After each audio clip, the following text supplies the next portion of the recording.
For over 30 years, Brett Coonan's dad, Eric, ran a hardware store in Warren. After school, you go to the hardware and you work. I mean, that's just the way that our family was. In that time, big changes came to the hardware business, and the Coonan sales were down. The hardware business has gone by the big boxes, you know, the Lowe's and Home Depot. Man, we got one a mile away. You go 2 miles up that way, and you got another one. You go there 3 miles up. You can't compete with those guys.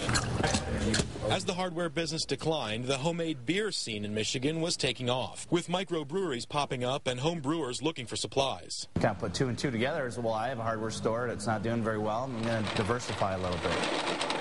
I think my first order was like $7,000. My whole family freaked out, you know, because back then that was a lot of money. That kept us going. I'll bet you for 3 years longer, because a lot of other hardwares have went out before then. Selling brew supplies helped some, but the real solution would come when the Coonans decided to tap into Brett's longtime dream. My dad always said, you know, we need to get into something that people want to come and buy.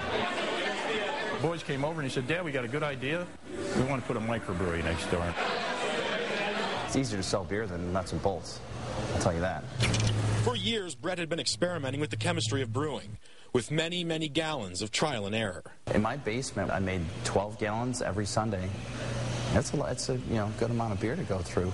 And they were brewing at home at my house, too. That lasted until they did an Imperial Stout, which stunk the place up. I said, that's the last time you do it here. Now a decade later and out of the hardware business, as it turns out, the Coonan brothers are really good at making beer. Our fourth Dementia Old Ale. We won gold at the World Beer Cup last year and the gold at the Great American Beer Fest with that beer. Going from selling bolts to selling brews was risky, but it seems to have paid off. We're actually doing extremely well. Tuesday through Saturday night is just packed. The beers here are excellent. They've got a lot of variety. It draws in a different kind of clientele that is really focused on the beer and the atmosphere here, which I think is unique. For the Coonans, and especially Eric, the key to this successful transformation is pretty simple. You've got to love what you do for a living. You know, some people just like making money, you know, whatever it takes to do that. You know, I love making beer. I like drinking it, too. In Warren, Mike Glover, Channel 7 Action News.